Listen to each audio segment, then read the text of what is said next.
Hi Marcela, it's me, your favorite 50 Shades of Grey reader. I'm going to read for you chapter 8 from book 2. In my opinion, it's probably one of the most boring chapters in the entire book. But, we'll get through it. Some interesting trivia for you. There are a lot of 50 Shades of Grey quizzes online, and I took a couple of them. And one of them is what you know about 50 Shades of Grey. And of course, I got 100% on that one. And then another quiz I took is how gray are you? Turns out that me and Christian are compatible, but not 100% compatible. So, hey, take it for what it is. And something else interesting is that I found out by looking online that a judge in Brazil banned, in a sense, the 50 Shades of Grey from the bookstores unless it was wrapped or sealed in some way because some kids were getting a hold of it and reading it. He didn't like that. So if you go back to your home country, you'll be able to buy the book, but it'll be sealed and wrapped. So just interesting tidbits. I'll come with some more next time. There's no beer involved again in this reading. And there's not a whole lot of cussing in this chapter, but, there's a couple of words, so it'll make me happy. Okay, 50 Shades of Grey, Book 2, Chapter 8. Sawyer talks into his sleeve again. Taylor, Mr. Grey has entered the apartment. He flinches and grabs the earpiece, pulling it out of his ear, presumably receiving some powerful invective from Taylor. Oh no, if Taylor was worried. Please let me go in, I pleaded. Sorry, Miss Dill. This won't take long. Sawyer holds both hands up in a defensive gesture. Taylor and the guys are just coming into the apartment now. Oh, I feel so impotent. Standing stock still, I listen avidly for the slightest sound, but all I hear is my aggravated breathing. It's loud and shallow. My scalp prickles. My mouth is dry, and I feel faint. Please let Christian be okay, I pray silently. I have no idea how much time passes, and still we hear nothing. Surely no sound is good. There are no gunshots. I begin pacing around the table in the foyer and examine the paintings on the wall to distract myself. I've never really looked at them before. All figurative paintings, all religious, the Madonna and Child, all 16 of them. How odd. Christian isn't religious, is he? All of the paintings in the great room are abstracts. They are so different. They don't distract me for long. Where is Christian? I stare at Sawyer and he watches me impassively. What's happening? No news, Miss Steele. Abruptly, the doorknob moves. Sawyer spins like a top and draws a gun from his shoulder holster. I freeze. Christian appears at the door. All clear, he says, frowning at Sawyer, puts his gun away immediately and steps back to let me in. Taylor is overreacting, Christian grumbles as he holds out his hand to me. I stand gaping at him, unable to move, drinking in every little detail. His unruly hair, the tightness around his eyes, the tense jaw, the two top buttons of his shirt undone. I think I must have aged 10 years. Christian frowns at me in concern, his eyes dark. It's all right, baby. He moves toward me, taking me in his arms and kisses my hair. Come on, you're tired. Bed. I was so worried, I murmur, rejoicing in his embrace and inhaling his sweet, sweet scent with my head against his chest. I know, we're all jumpy. Sawyer has disappeared, presumably into the apartment. Honestly, your exes are proving to be very challenging, Mr. Grey, I mutter wryly. Christian relaxes. Yes, they are. He releases me, and taking my hand, leads me across the hallway into the great room. Taylor and his crew are checking all the closets and cupboards. I don't think she's here. Why would she be here? It makes no sense. Exactly. Could she get in? I don't see how, but Taylor's overcautious sometimes. Have you searched her playroom? I whisper. Christian glances at me, his brow creasing. Yes, it's locked, but Taylor and I checked. I take a deep, cleansing breath. Do you want a drink or anything? Christian asks. No. Fatigue sweeps through me. I just want to go to bed. Come, let me put you to bed. You look exhausted. Christian's expression softens. I frown. Isn't he coming too? Does he want to sleep alone? I'm relieved when he leads me into his bedroom. I place my clutch bag on the chest of drawers and open it to empty the contents. I spy Mrs. Robinson's note. Here, I pass it to Christian. I don't know if you want to read this. I want to ignore it. Christian scans it briefly and his jaw tenses. I'm not sure what blanks she can fill in, he says to Mrs. Lee. I need to talk to Taylor. He gazes down at me. Let me unzip your dress. Are you going to call the police about the car? I ask as I turn around. He sweeps my hair out of the way, his fingers softly grazing my naked back, and tugs down my zipper. No, I don't want the police involved. Layla needs help, not police intervention. and I don't want them here. We just have to double our efforts to find her. He leans down and plants a gentle kiss on my shoulder. Go to bed, he orders, and then he's gone. I lie staring at the ceiling, waiting for him to return. So much has happened today, so much progress, so much to process. Where to start? I wake with a jolt, disoriented. Have I been asleep? Blinking, the dim glow of the hallway light clasps through the slightly open door. I notice that Christian is not with me. Where is he? I glance up. Standing at the end of the bed is a shadow. A woman, maybe? Dressed in black? It's difficult to tell. In my befuddled state, I reach across and switch on the bedside lamp, then turn back to look. But there's no one there. I shake my head. Did I imagine it? Dream it? I sit up and look around the room, a vague, insidious unease gripping me, but I'm quite alone. I rub my face. What time is it? Where's Christian? The alarm clock shows that it's 2:15 in the morning. Climbing groggily out of bed, I set off to hunt him down, disconcerted to my overactive imagination.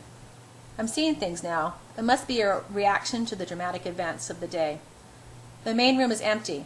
The only light emanating from the three pendulum lamps above the breakfast bar.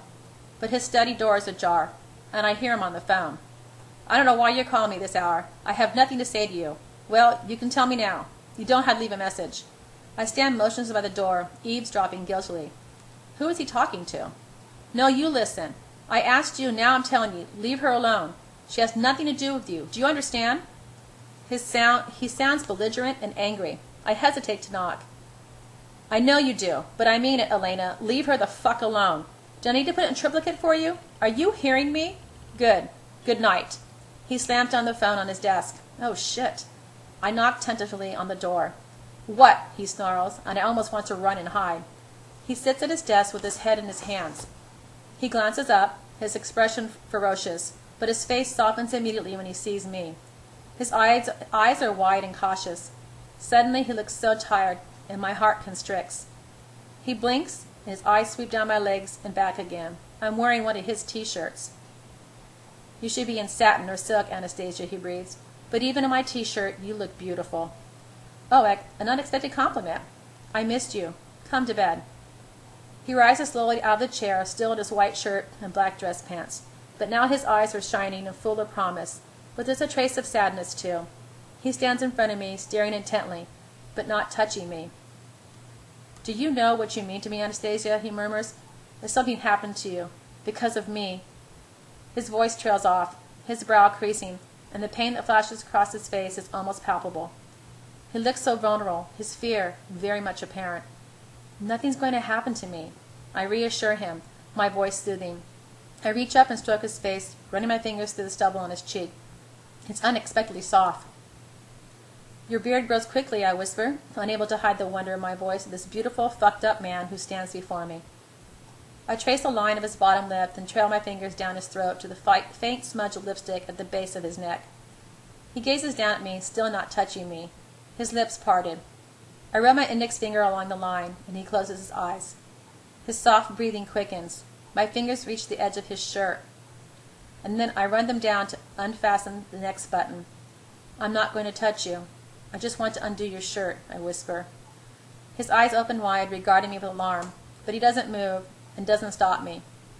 Very slowly, I unfasten the button holding the material away from his skin, and more tentatively down to the next button, repeating the process slowly, concentrating on what I'm doing. I don't want to touch him. Well, I do, but I won't. On the fourth button, the red line appears, and I smile shyly up at him, back on home territory. I trace a line with my fingers before undoing the final button. I pull his shirt open and move to his cuffs, removing his black polished stone cufflinks one at a time. Can I take your shirt off? I ask in my low voice. He nods, his eyes still wide, as I reach up and pull his shirt over his head. He frees his hands so he's standing in front of me naked from the waist up. With his shirt off, he seems to recover his equilibrium. He smirks down at me. What about my pants, Miss Steele? He asks, raising an eyebrow. In the bedroom. I want you in bed. Do you now, Miss Steele? You are insatiable. I can't think why. I grab his hand, pull him from his study, and lead him to the bedroom. The room is chilly. You opened the balcony door? He asks, frowning down at me as soon as we arrive in the room. No. I don't remember that. I recall scanning the room when I woke. The door was definitely closed. Oh, shit. All the blood rushes from my face, and I stare at Christian as my mouth falls open. What? He snaps, staring at me. When I woke, there was someone in here, I whisper. I thought it was my imagination. What? He looks horrified and dashes to the balcony door, peers out, then steps back in the room and locks the door behind him. Are you sure? Who? He asks, his voice tight. A woman, I think. It was dark. I'd only just woken up. Get dressed, he snarls at me, on his way back in. Now! My clothes are upstairs, I whimper. He pulls one of the drawers of his chest of drawers and fishes out a pair of sweatpants. Put these on.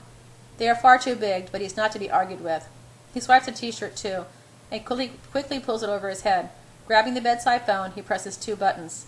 She's still fucking here, he hisses down the phone. Approximately 3 seconds later, Taylor and one of the other security guards burst into Christian's room. Christian gives them a preset of what has happened. How long ago? Taylor demands, staring at me all businesslike. He's still wearing his jacket. Does this man ever sleep? About 10 minutes, I mutter, for some reason feeling guilty. She knows the apartment like the back of her hand, says Christian. I'm taking Anastasia away now. She's hiding somewhere. Find her. When is Gail back? Tomorrow evening, sir. She's not to return until this place is secure. Understand? Christian snaps. Yes, sir. Will you be going to Bellevue? I'm not leading this problem to my parents. Book me somewhere. Yes, I'll call you. Are we overreacting a little bit? I ask. Christian glowers at me. She may have a gun, he growls. Christian, she was standing at the end of the bed. She could have shot me then, if that's what she wanted to do. Christian pauses for a moment to rein in his temper. I think, in a menacing voice, he says, I'm not prepared to take the risk. Taylor, Anastasia needs shoes. Christian disappears into his closet while the security guard watches me. I can't remember his name. Ryan, maybe. He looks alternately down the hall and to the balcony doors. Christian emerges a couple minutes later with a leather messenger bag, wearing jeans and his pinstripe blazer. He drapes a denim jacket over my shoulders. Come. He clasps my hand tightly, and I have to practically run to keep up with his long strides into the great room. I can't believe she could hide somewhere in here, I mutter, staring out at the balcony doors. It's a big place. You haven't seen it all yet. Why don't you just call her? Tell you want to talk to her. Anastasia, she's unstable and she may be armed, he says irritably. So we just run? For now? Yes. Supposing she tries to shoot Taylor. Taylor knows and understands guns, he says with distaste. He'll be quicker with a gun than she is. Ray was in the army. He taught me to shoot.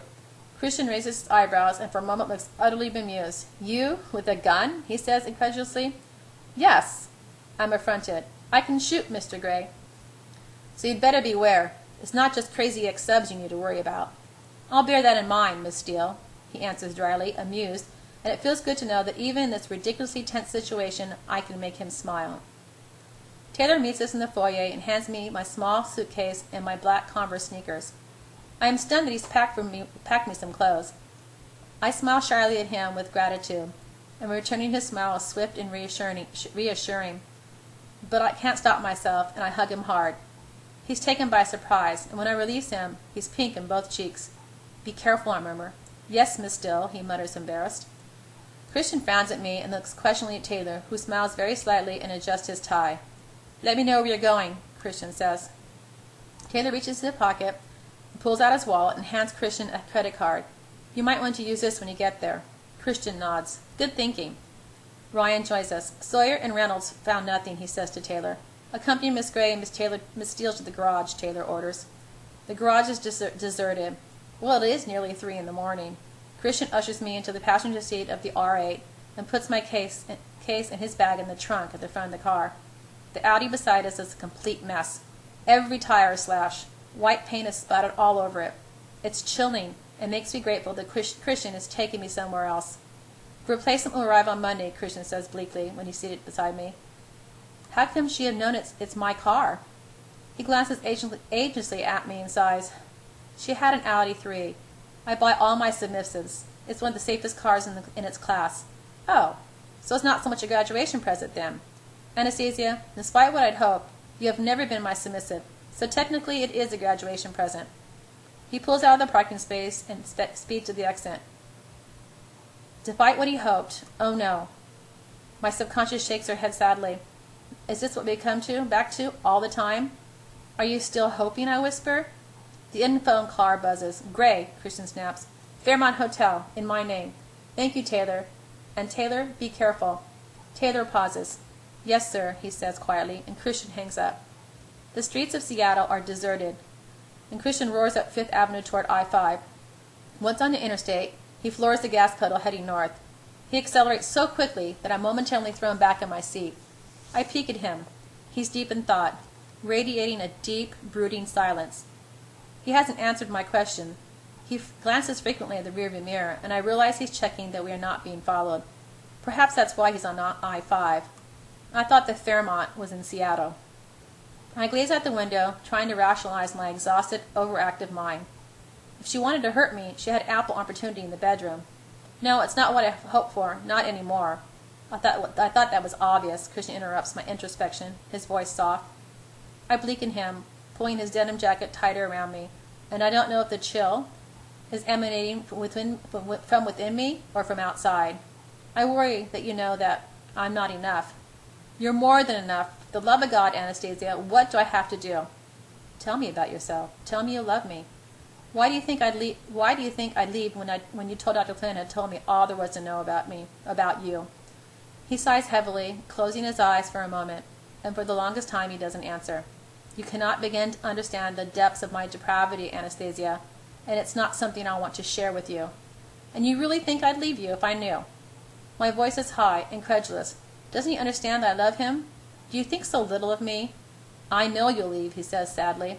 Christian, I think that's very unlikely. I can't imagine being ever without you. Ever. You left me once, and I don't want to go there again. Elena says she saw you last Saturday, I whisper quietly. She didn't, he frowns. You didn't go to see her when I left? No, he snaps, irritated. I just told you. I didn't, and I don't like to be doubted, he scolds. I didn't go anywhere last weekend. I sat and made the glider you gave me. Took me forever, he adds quietly. My heart clenches again. Mrs. Robinson said she saw you. Did she or didn't she? She's lying. Why? Contrary to what Elena thinks, I don't rush to her with all my problems, Anastasia. I don't rush to anybody. You may have noticed I'm not much of a talker. He tightens his hold on the steering wheel. Tarek told me you didn't talk for 2 years. Did he now? Christian's mouth presses such a hard line.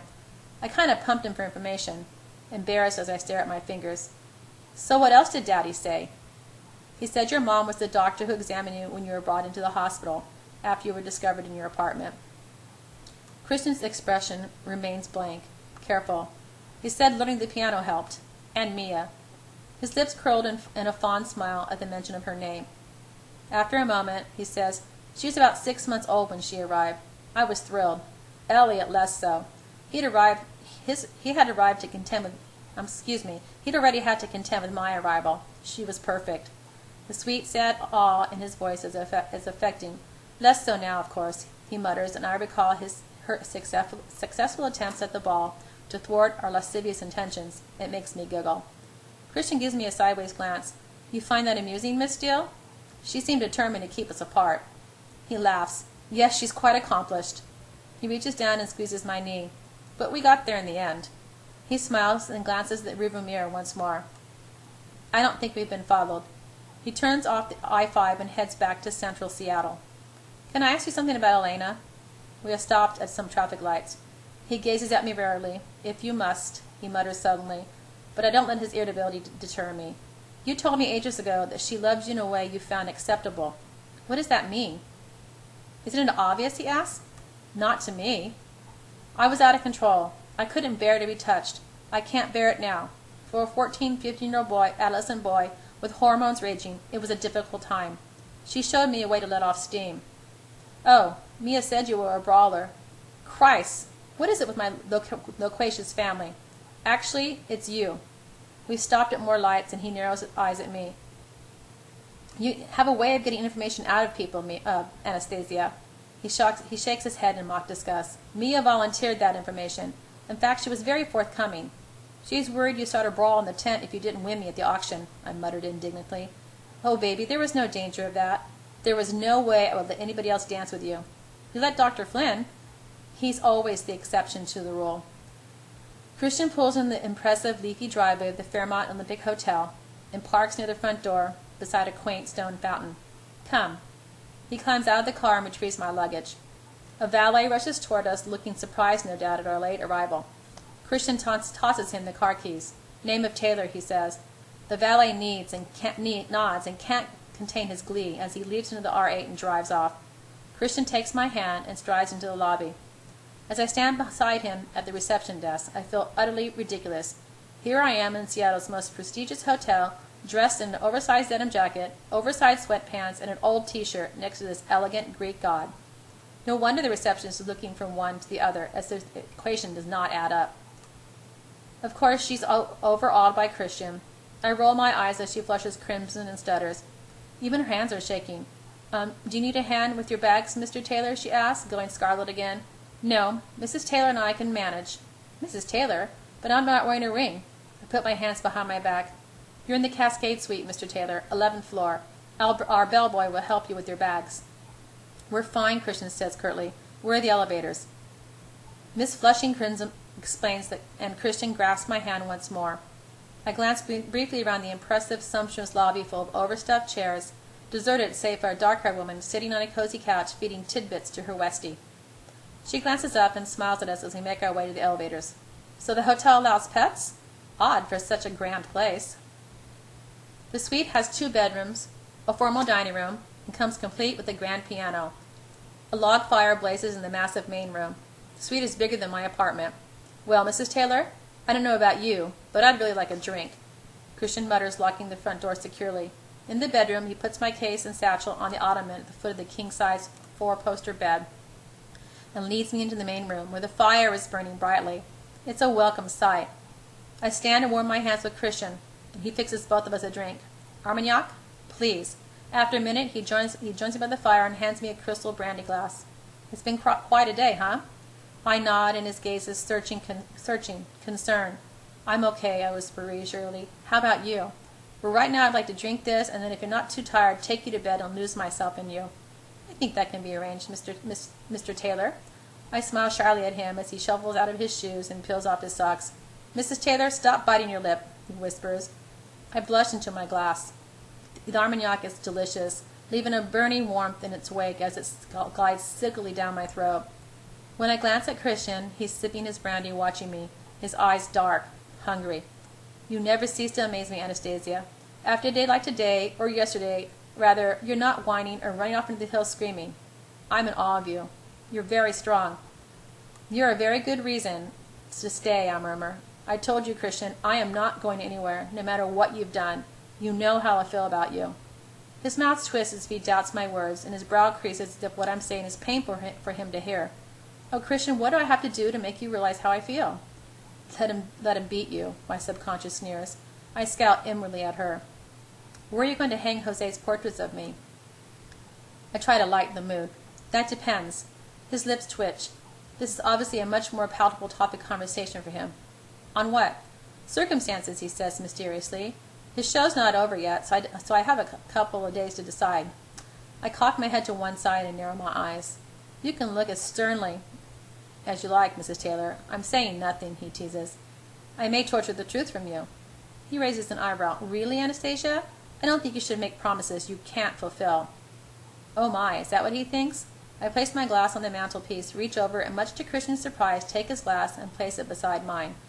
"Well, we'll just have to see about that," I murmur. Very bravely, emboldened by the brandy, no doubt, I take Christian's hand and pull him toward the bedroom. At the foot of the bed, I stop. Christian is trying to hide his amusement. "Now that you have me in here, Anastasia, what are you going to do with me?" he teases, his voice low. "I'm going to start by undressing you. I want to finish what I started earlier." I reach for his lapels, his jacket, careful not to touch him, and he doesn't flinch, but he is holding his breath. Gently, I push his jacket over his shoulders, and his eyes stay on mine, all traces of humor gone, as they grow larger, burning into me, wary and needful. There are so many interpretations of his look. What is he thinking?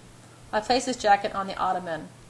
"Now your T-shirt," I whisper, and lift it by the hem. He cooperates, raising his arms and backing away, making it easier for me to pull it over his head. Once off, he gazes down at me, intently, wearing just his jeans that hang so provocatively from his hips. The band of his boxer briefs is visible. My eyes moved more hungrily up across his taut stomach to the remains of lipstick line, faded and smudged, then up to his chest. I want nothing more than to run my tongue through his chest hair to savor his taste. Now what? He whispers, eyes glazing. I want to kiss you here. I run my fingers from hip bone to hip bone across his belly. His lips part as he inhales sharply. I'm not stopping you, he breathes. I take his hand. You better lie down then. I murmur and lead him to the side of the four-poster bed. He seems bewildered, and it occurs to me that perhaps no one is taking the lead with him since her. No, don't go there. Lifting the covers, he sits on the edge of the bed, gazing up at me, waiting, his expression wary and serious. I stand before him and slip off his denim jacket and let it drop to the floor. Then I shuffle out of his sweatpants. He rubs his thumb over the tips of my fingers. He's itching to touch me, I can tell, but he suppresses the urge. Taking a deep breath and beyond courageous, I reach for the hem of my t-shirt and lift over my head so I am naked before him. His eyes don't leave mine, but he swallows and his lips part. You are Aphrodite, Anastasia, he murmurs. I clasp my hands in his face, tip his head up, and bend to kiss him. He groans low in his throat. I'll place my mouth on his. He grabs my hip, and before I know it, I'm pinned beneath him, his legs forcing mine apart, so that he's cradled against my body between my legs. He's kissing me, ravaging my mouth, our tongues intertwine. His hand trails from my thigh over my hip, along my belly to my breast, squeezing, kneading, and pulling enticingly on my nipple. I groan and tilt my pelvis involuntarily against him, finding the delicious friction against the seam of his fly and his growing erection. He stops kissing me and gazes down at me, bemused and breathless. He flexes his hip so his erection pushes against me. Yes, right there. I close my eyes and moan, and he does it again, but this time I push back, relishing his awesome moan as he kisses me again. He continues the slow, delicious torture, rubbing me, rubbing him, and he's right getting lost in him. It's intoxicating to the exclusion of everything else. All my worries are obliterated. I am here in this moment with him. My blood stinging in my veins, thrumming loudly through my ears, mixed with the sound of panting breaths.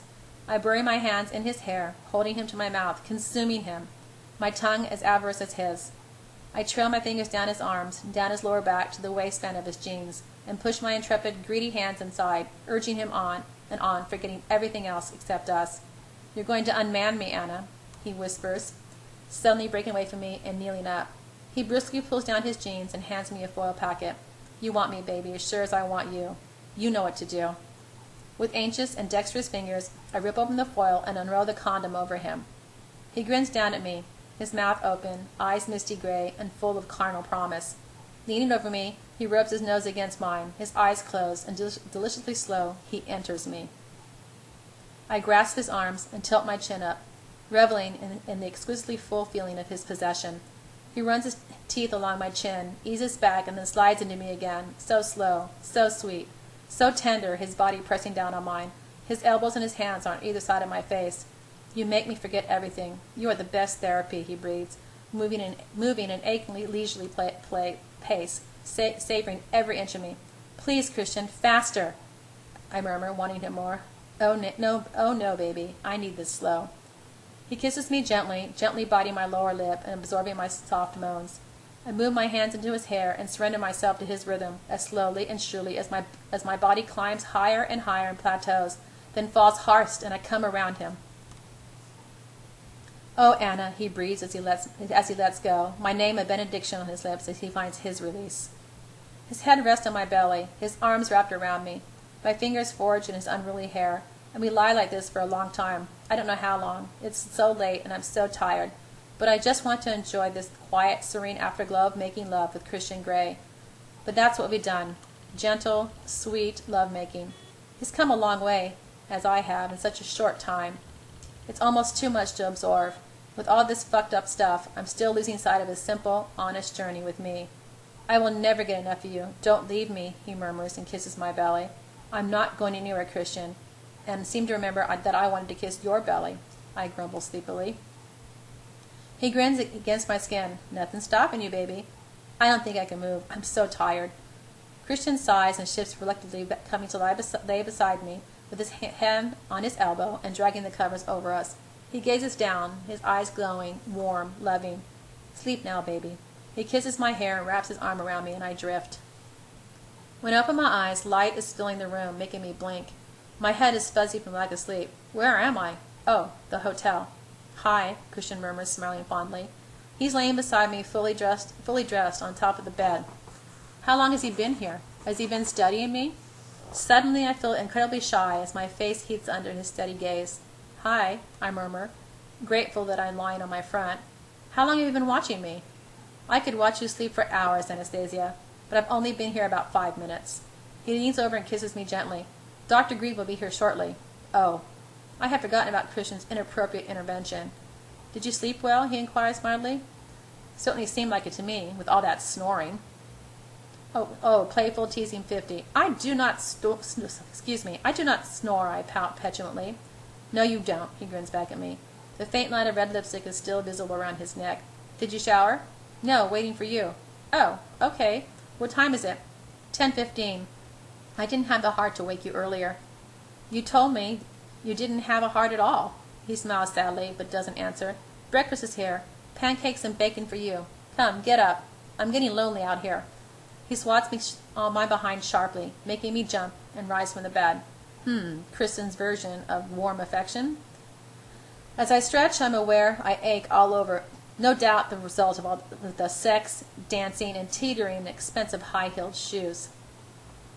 I stagger out of bed and make my way into the sumptuously appointed bathroom while going over the events of the previous day in my mind.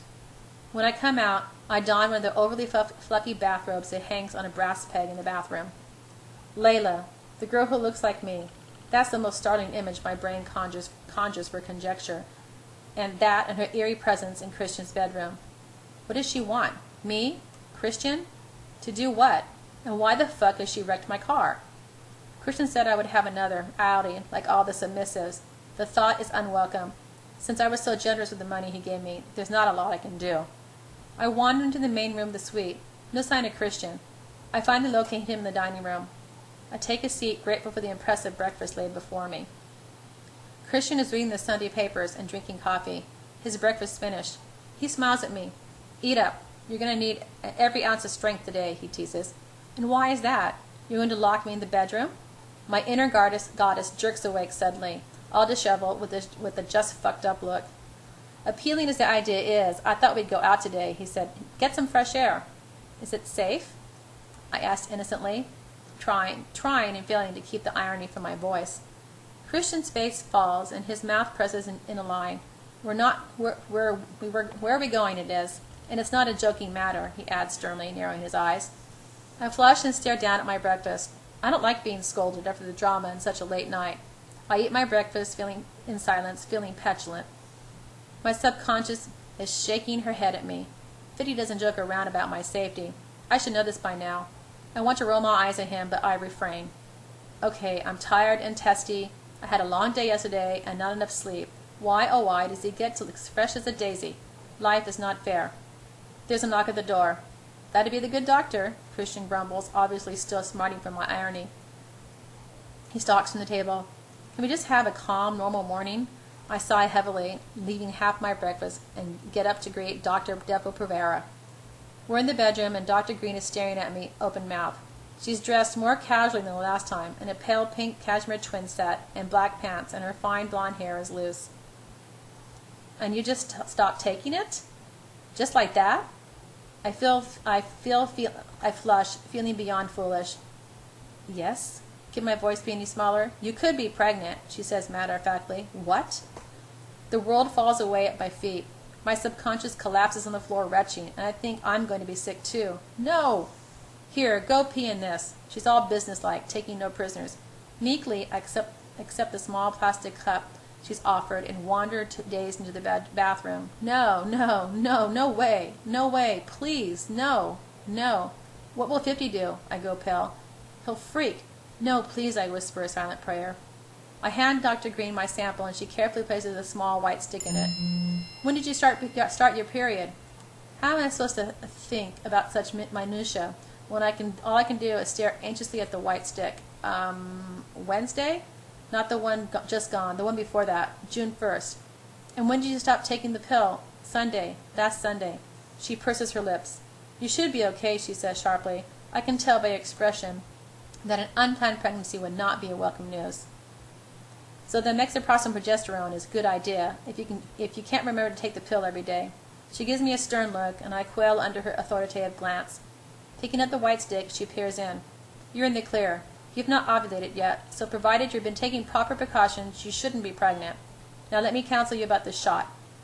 We discounted it last time because of the side effects, but quite frankly, the side effects of a child are far-reaching and go on for years. She smiles, pleased with herself and her little joke, but I can't begin to respond. I am too stunned. Dr. Green launches into full disclosure mode about side effects, and I sit paralyzed with relief, not listening to a word. I think I'd tolerate any number of strange women standing at the end of my bed, rather than confess to Christian that I might be pregnant. Anna, Dr. Green snaps, let's do this thing. She pulls me out of my reverie, and I willingly roll up my sleeve. Christian closes the door behind her and gazes at me warily. Everything okay? He asked. I nod mutely, and he tilts his head to one side. His face tense with concern. Anastasia, what is it? What did Dr. Green say? I shake my head. You're good to go in 7 days, I mutter. 7 days? Yes. Anna, what's wrong? I swallow. It's nothing to worry about. Please, Christian, just leave it. Christian looms in front of me. He grasps my chin, tipping my head back, and stares into my eyes, trying to decipher my panic. Tell me, he snaps. There's nothing to tell. I'd like to get dressed. I pull my chin out of his reach. He sighs and runs a hand through his hair, frowning at me. Let's shower, he says eventually. Of course, I mutter, distracted, and his mouth twists. Come, he says sulkily, clasping my hand firmly. He stalks toward the bathroom as I trail behind him. I am not the only one in a bad mood, it seems. Firing up the shower, Christian quickly strips before me and turns to me. I don't know what's upset you, or if you're just bad-tempered through lack of sleep, he says while unfastening my robe. But I want you to tell me. My imagination is running away with me, and I don't like it. I roll my eyes at him, and he glares at me, narrowing his eyes. Shit, okay. Here goes. Dr. Green scolded me about missing the pill. She said I could be pregnant. What? He pales, and his hands freeze as he gazes at me, suddenly ashen. But I'm not. She did a test. It was a shock, that's all. I can't believe I was that stupid. He visibly relaxes. You sure you're not? Yes. He blows out a deep breath. Good. Yes, I can see that news like that would be very upsetting. I frown. Upsetting? I was more worried about your reaction. He furrows his brow at me, puzzled. My reaction? Well, naturally I'm bereaved. It would be the height of carelessness and bad manners to knock you up. Then maybe you should abstain, I hiss. He gazes at me for a moment, bewildered as of some kind of science experiment. You're in a bad temper this morning. It was just a shock, that's all, I repeat petulantly. Clasping the lapels of my robe, he pulls me into a warm embrace, kisses my hair, and presses my head against his chest. I'm distracted by the chest hairs as it tickles my cheek. Oh, if I could just nuzzle him. Anna, I'm not used to this, he murmurs. My natural inclination is to beat it out of you. But I seriously doubt you want that.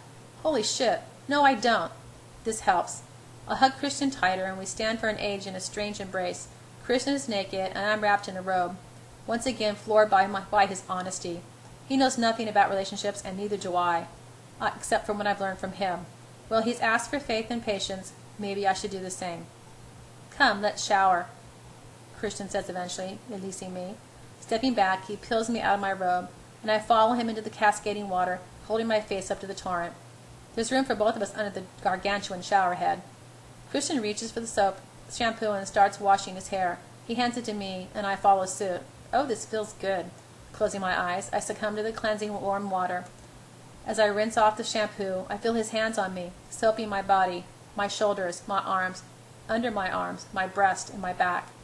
Gently he turns me around and pulls me against him as he continues down my body, my stomach, my belly, his skilled fingers between my legs. My behind. Oh, that feels good and so intimate. He turns me around to face him again. Here, he says quietly, handing me the bottle of body wash. I want you to wash out the remains of the lipstick. My eyes open in a flurry and dart quickly to his. He's staring at me intently, soaking wet and beautiful, his glorious bright gray eyes giving nothing away. Don't stray too far from the line, please, he mutters tightly. Okay, I murmur, trying to absorb the enormity of what he's just asking me to do, to touch him on the edge of the forbidden zone. I squeeze a small amount of soap on my hand and rub my hands together to create lather, then place them on his shoulders and gently wash away the line of lipstick on each side. He stills and closes his eyes, his face impassive. But his breathing is rapid, and I know it's not lust, but fear. It cuts me to the quick. With trembling fingers, I carefully follow the line down the side of his chest, soaping and rubbing softly. He swallows with his jaw tense, as if and his teeth are clenched. Oh. My heart constricts and my throat tightens.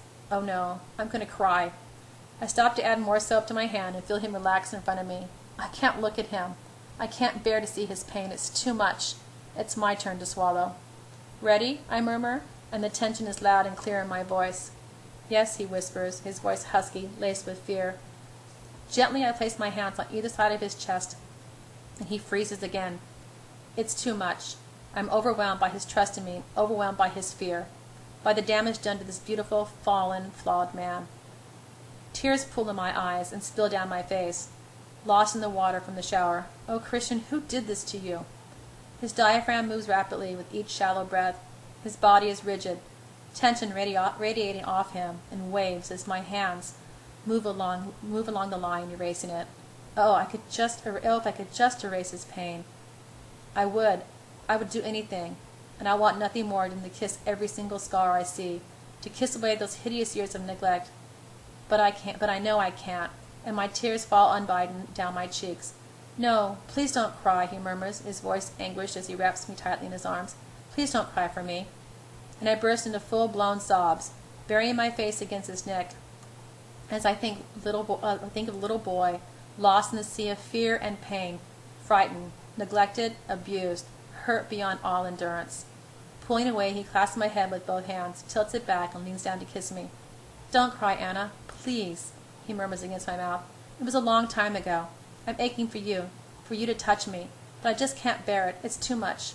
Please, please don't cry. I want to touch you too, more than you'll ever know. To see you like this, so hurt and afraid, Christian, it wounds me deeply. I love you so much. He runs his thumb across my bottom lip. I know, he whispers. You're very easy to love. Don't you see that? No, baby, I don't. You are, and I do. And so does your family, so does Elena and Layla.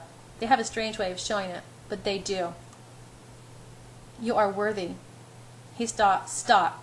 He puts his fingers over my lips and shakes his head, an agonized expression on his face. I can't hear this. I'm nothing, Anastasia. I'm a husk of a man. I don't have a heart. Yes, you do. And I want it. All of it. You're a good man, Christian. A really good man. Don't ever doubt that. Look at what you've done, what you've achieved, I sobbed. Look at what you've done for me. What you have turned your back on for me, I whisper. I know how you feel about me. He gazes down at me, his eyes wide in panic, and all we can hear is a steady stream of water as it flows over us in the shower. You love me, I whisper. His eyes widen further, and his mouth opens. He takes a huge breath as if winded. He looks tortured, vulnerable. Yes, he whispers, I do. And that is the end of Chapter 8. And soon I will put up Chapter 9 for you. And I hope you're having a great day. And I'll talk to you soon. Bye-bye.